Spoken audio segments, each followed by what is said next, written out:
আজকে আমরা ডিসকাস করব ইনসুলিন রেজিস্ট্যান্স নিয়ে। এই ইনসুলিন রেজিস্ট্যান্সের জন্যই কিন্তু আমাদের সুগার হয়, কোলেস্টেরল, ট্রাইগ্লিসাইড এগুলো বেড়ে যায়, ফ্যাটি লিভার হয় এবং এরপরে স্ট্রোক বা হার্ট অ্যাটাক এগুলো হতে পারে।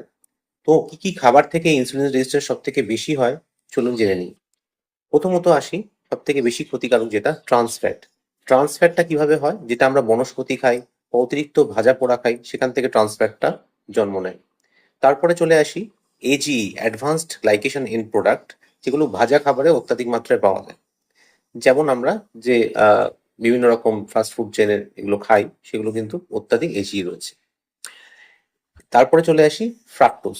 ফ্রাক্টোজটা হচ্ছে চিনি বা ফলের চিনি যেটাকে বলা হয়। এটা কিন্তু অত্যাধিক মাত্রায় সফট ড্রিঙ্কসে রয়েছে এবং চিনিতে রয়েছে। তো সেটা আমরা যতটা পারি অ্যাভয়েড করা উচিত।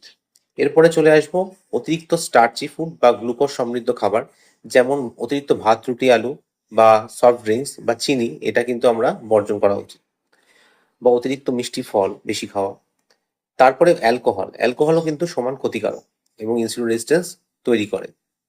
এরপরে যেটা আমরা ওমেগা 6 বলছি, যেটা সেটা কিন্তু আমরা অতিরিক্ত যে রিফাইন আমরা তেল খাই, সেখানে কিন্তু অত্যাধিক মাত্রায় ওমেগা 6 রয়েছে। সেটা যখনই ভাজা হচ্ছে, সেটা কিন্তু একটা ক্ষতিকারক পদার্থ হচ্ছে, যেটা ইনসুলিন রেজিস্ট্যান্স তৈরি করছে। এরপরে 7 নম্বরে রয়েছে স্যাচুরেটেড ফ্যাটি অ্যাসিডস। তো স্যাচুরেটেড ফ্যাটি অ্যাসিড বা স্যাচুরেটেড ফ্যাট থেকে যেগুলো হয়, আমরা যেমন পাম তেল খাই। তো পাম তেল সব থেকে বেশি চলে মার্কেটে, যারা ফাস্টফুড চেনে ফাস্টফুড খায় তারা জানে।